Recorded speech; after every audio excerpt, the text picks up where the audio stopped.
Hey there, beautiful people. Welcome and welcome back to my channel. It's your girl Simply Lindsay P here, and if you're new here, hey girl, hey, thank you so much for stopping by. And if you are returning, hey, nice to see you again. It's gonna be flat ironing my hair. This is, of course, you guys know from my earlier video that this is Icon Luxury Hair, and today was my wash day, so I needed to go ahead and flat iron it, and I figured I'd come on camera and talk with you guys. It's a little bit of a rant of my annoyance and my difficult time finding black professional service providers, i.e. hairstylists, etc., etc. So if you're interested and just want to watch me do my hair, then keep watching. Alright y'all, so I'm just gonna start by brushing out my hair. I freshly washed it this morning, re-glued down the closure, and then blow dried it, and this is where we're at. There's literally nothing in the hair, so we're starting fresh. So let's start with what I'm using today, just so that we're all on the same page. I washed my hair with the BioSilk line, and I am about to put in this BioSilk Silk Therapy, basically serum. I will also be using the Even foam lotion, as well as this Sebastian hairspray, and that's pretty much all I'm putting in the hair. So I was on Instagram the other day, and one makeup artist that I've been following for a long time, her name is Rain. She's out of New York, I believe. She's a Trinidadian makeup artist, and she does like a lot of carnival looks and stuff. She did a live basically saying how kind of like behaviors of her clients made her not want to do makeup anymore. So clients constantly trying to book last minute, or just not being respectful of her rules, coming late, and not realizing how that affects her as the service provider. And then also expecting accommodations to be made, but not being willing to pay for those accommodations. And I'm summarizing her video. I'll leave a link to her Instagram, and if I can leave a link to the direct live, I'll put it down below, because I don't think I'm gonna do the whole inserting clips here. But yeah, so she was basically talking about things that most service providers find annoying. Clients being late, especially for makeup artists, you know, clients constantly being on your phone, wanting to scroll or text, like, and not giving the artist kind of like the space in the room that they need to, you know, adequately perform the service that you're paying for.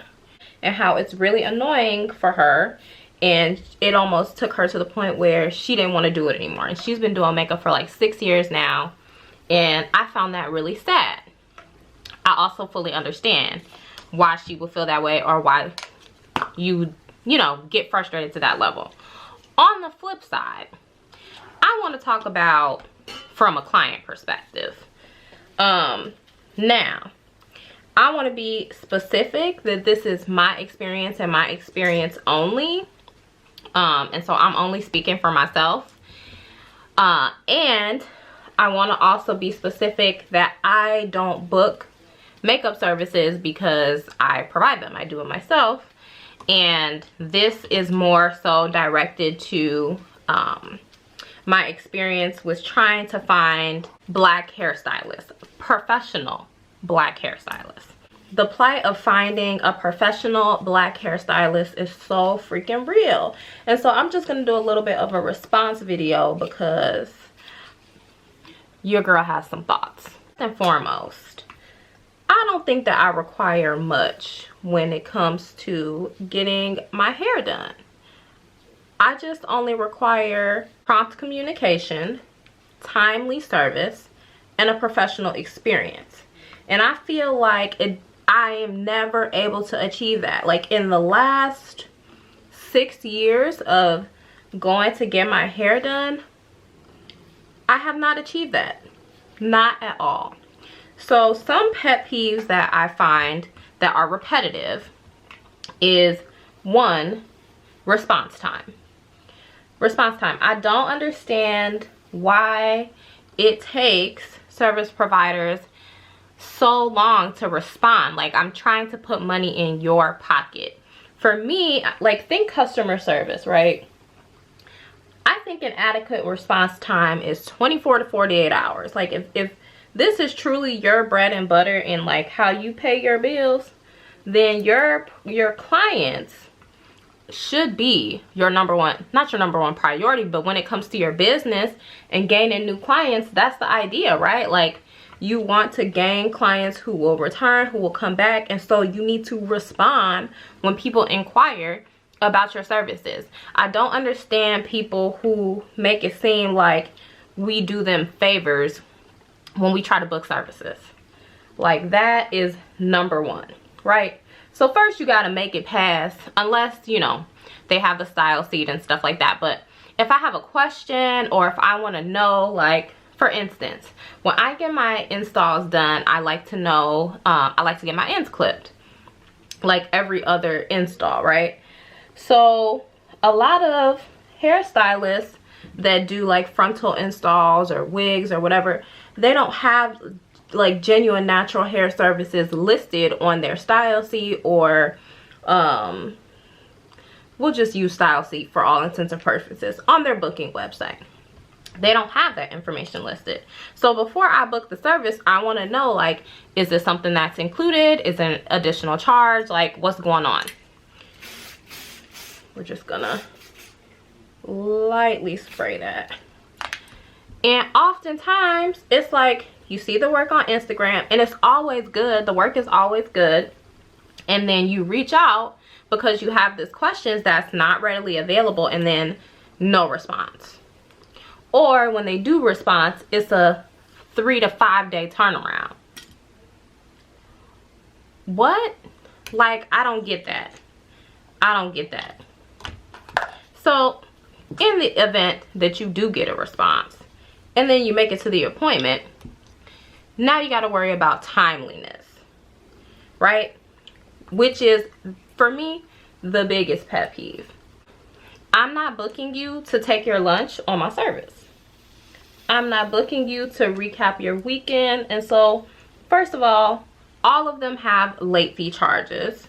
But then I get there on time, or I get there early and you're not ready for me.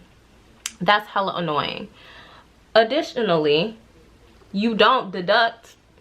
Like, if I was late, you were going to charge me a late fee, but I'm on time and you're not ready for me, you don't deduct that off the cost of my service. There's no type of like idea that they should compensate for your time. And it's just so annoying because, you know, it makes us feel as the client that our time is not valued when you're late. But then when I go to book, you stress how much you want us as the client to value your time. There's a late fee. There's this huge print about you need to be on time, no extra people, no this, no that. But when it comes to our time is whenever you get to us. I hate that.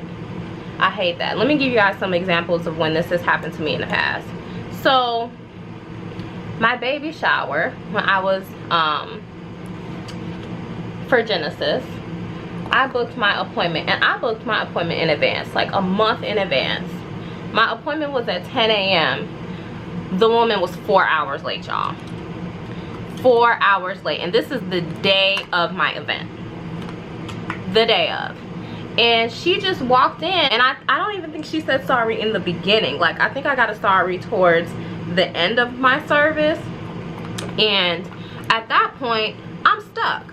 Like, everyone else is booked. I can't really go anywhere. I have an event today that people have RSVP for, you know, drove into town for, you know, like, I may take off work, all this stuff, and there's no excuse for being 4 hours late and then not trying to comp my service, or wondering why you don't get a tip. Like, where's the respect for me putting money in your pockets, you know? And so those type of experience, I definitely would not book her again. I would never recommend her. And you get, like, in the Black community, you're so stuck, and it's like, if you write a negative review, you know, you're not supporting Black businesses and this and that. And of course, like, I don't want to shit on her bag, but damn, she didn't respect me. So I I probably should start writing reviews, but I just tend to just not book them again and move on to the next person and hope for a better outcome next time. And it's never a better outcome the next time, which is why I'm making this video. Like, in 6 years, there's never a better outcome. So stylists, like, or service providers, especially black service providers, because y'all know we can't just go anywhere and get our hair done, or certain services, like, we gotta go to our people for that stuff. And if you're not black, then, you know, you may have a similar struggle. I don't know. I don't live in the world in that lens, so I'm sorry if you can't identify, but I can't just walk into any salon and get my hair done. Like, it just doesn't work that way. So I'll go to a different person and it's the same story. Now, the booking process might be easier, but it's almost always an issue of time. Almost always. Or if it's not an issue of time, it's another thing. Like, I can never just come in, be on time, and get what I pay for. I don't understand. The next time that happened to me was my 26th birthday. My 26th birthday. Was that last year? Yeah, that was last year. Y'all, it was my birthday. My birthday, same thing happened. Like, I came in early, right? Because I understand if my appointment is at 10 a.m., I need to be at your shop by 9:50 or 9:45, right? Because I need to be in the chair by 10 a.m. ideally. That never happens. But we kind of all know that growing up, right? At least a 30-minute grace period or whatever. It's not ideal, it's not professional, but it's an unspoken rule. So I'll go to this girl, and in this particular for this particular appointment, I was getting a haircut. I go to this girl, it's my birthday, and I'm getting a cut, like a pixie cut. And again, y'all, I'm getting a pixie cut. This is not like micro links or something that should take, I mean, it takes time, but not that much time, right? Like, I should be in and out the shop in about 2.5 hours max. I'm getting a relaxer, a cut, and a style. That's it. So I go to her, and she's still in the middle of someone else's service at my allotted time slot. So I'm already irritated. And the same thing, when this happens, it's not like I would love to be able to just walk out. Like, at the nail salon, there's plenty of nail salons. You could just pick another one that can take you and go to another one. But with hair, it's not the same. It's not the same, y'all. But I'm like, okay, I understand. Maybe the client came late, things happen, whatever the case may be. But then when I get in the chair, the woman tells me, okay, can I run to my car for a second? I just need to grab something out of my car. I said, yeah, that's no problem. That's no problem. She left for another hour and 30 minutes. An hour and 30 minutes. That's pretty much my service time at that point. Where did she go? To get food, to eat lunch. Like, that's unacceptable. As a service provider, you need to plan your day. You need to structure your day. If you know, okay, I'm working 9 hours, I'm doing 6 clients, schedule your lunch. Block off a time where no one can book an appointment, and schedule your 45 minutes to an hour where you can recharge, feed yourself, whatever it is that you need to do. That is not on my time and on my dollar that I'm paying for. Nor is it appropriate for you to be eating while, you know, providing my service, making your own appointments, on the phone. Like, all of those behaviors are just not acceptable. It's not professional. And I don't know what it is, or I don't know if it's just because we deadass have nowhere else to go that, you know, service providers feel like they can do this. But I just get so frustrated because I'm the type of person, like, I will pay. You know what I'm saying? Like, for adequate service, I will pay. I will leave a tip, but I expect to get the service that I'm paying for. And it just never happens. It just never happens. And I'm getting so frustrated because it's just like there's nowhere else that I can go. So, yeah. So she went to eat, essentially. And I missed my entire birthday dinner. Like, all the reservations that I made, I could not attend. What should have been a 2-hour and 30-minute service max turned into a 5-hour service because she was trying to then, you know, by the time she got to me, the next girl, you know, was here. Her next client was there, the one who was supposed to be booked after me. And what kills me is they tell you on the website when you book how long the service is going to last, right? Like you book like, okay, a closure install is going to be 2 hours and 30 minutes. A wig install is going to be 2 hours. A frontal install is going to be 3 hours and 30 minutes. Box braids, this and that, right? Like they list the times. And so again, I'm harping on this, y'all, because I'm really big on like respecting other people's time and people respecting my time. And then especially when you're booking same day service, which at this point I will never do again. Like it's gotten to the point where I've had so many bad experiences where I'm just like, I need to just learn how to do it myself so I don't have to deal with people.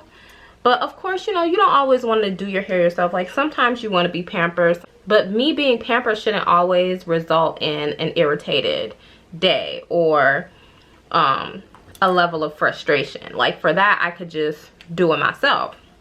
And so that's kind of to the point where I'm at now, where I've kind of given up on finding professional Black service providers who will be on time and treat me as the client the way that they're asking to be treated, right? Because they all have the same pretty much run through on their booking site, and I understand why they would do that. Rain's video is a perfect example of why, you know, because there are clients on the other end that don't operate like I do, who aren't respectful of their time. So I get it, but you have to give what you ask in return, and I think that there is just, that's missing, and we have come to just accept it, kind of just know what to, you know, expect when dealing with our people, unfortunately. And I'm just tired of it. Like I just want to be able to book my service and keep it pushing. I don't feel like that's too much to ask for.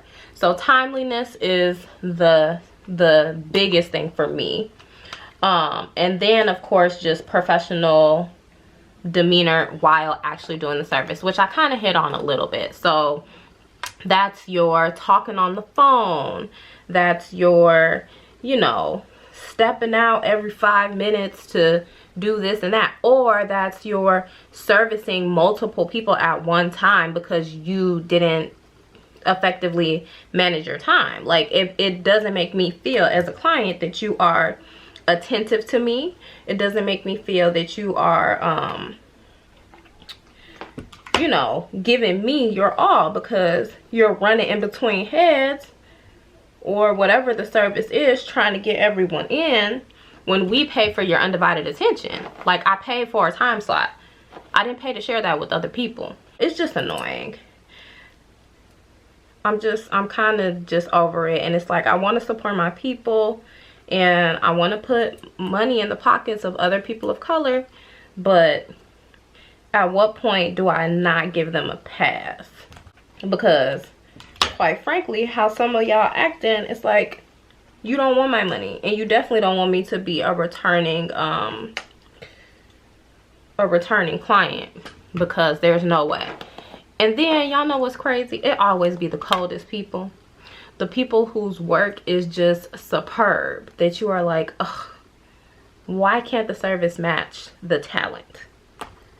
And what else is sad is that if it did match the talent, what I think they don't realize is that you would never go hungry. Like if you treated people the way that you should, and the end product is gorgeous, as good as some of these, you know, artists' work are or is, they would be unbeatable, you know, they would be unmatched. But that don't be the case. Video was actually on my list of videos to make a while ago, but her video about her experience as an MUA just made me really be like, okay, yeah, I'm gonna kind of do a reaction video and speak on the other side of it, because it very much so is a two-sided, should be a two-sided conversation. It is a, okay, this is what I need in order to provide you with the best service. This is how I need you to come as a client. And as a client, this is what I expect when paying for a service. So have you guys had that experience? People of other racial backgrounds and ethnic makeups, is this like common or culture? And I really don't know how we fix it, but I just know that in my business, I truly aim to provide the complete opposite of that. Like, when people book me, I want it to be a pleasant experience, and hopefully a pleasant experience to the point where they will return again,